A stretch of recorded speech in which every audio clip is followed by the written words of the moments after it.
All right, now that we've got the area of a rhombus figured out, we're going to tackle the area of a kite. So what are some things you remember about kites? Hopefully you remember that kites are not parallelograms. What that's going to mean for us is we cannot use the area formula, base times height, because it's not a parallelogram. Kites have no pairs of parallel sides. However, they do have two pairs of adjacent congruent sides. That means these guys here are congruent and those guys there are congruent. It also has perpendicular diagonals, very similar to a rhombus, but bonus with those diagonals is your longer diagonal will split your shorter diagonal in half. So, looking at our picture, what do you notice? You may notice, like in the rhombus, it has 4 triangles. However, these 4 triangles are not congruent, so we can't tackle it in the same way we tackled the area of a rhombus.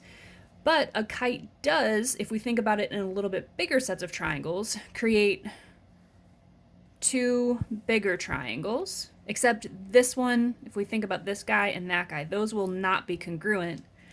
However, if we think about our triangles this way,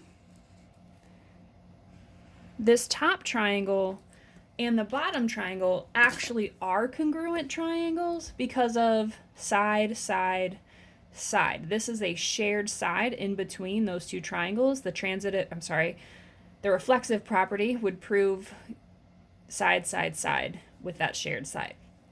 Okay, so if those are congruent, then we can find the area of our kites by multiplying the area of those 2 congruent triangles, right?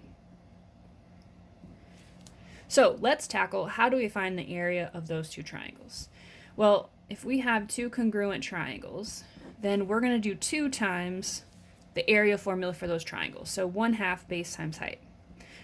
Now I've said this a couple times already, but I'm going to drill it in. The base and the height will always be perpendicular with each other.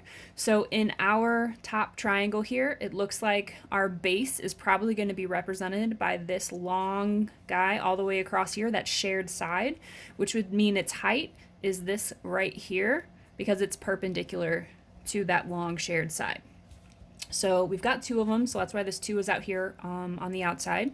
So 1/2 base. So if we're calling this long shared side our base, well, that's just a diagonal. So couldn't I call that diagonal 1? And the height is this guy right here.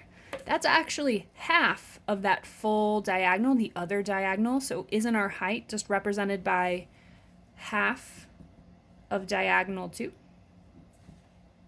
Okay, so now we're similarly where we were with the rhombus. So let's go ahead and multiply all this together. So 2 times 1 times 1, we've got 2 over 4, diagonal 1, diagonal 2. So how interesting. That means we can actually find the area of this kite by doing 1/2 diagonal 1 times diagonal 2 the exact same way we found the area of the rhombus. Amazing, I know. All right, let's put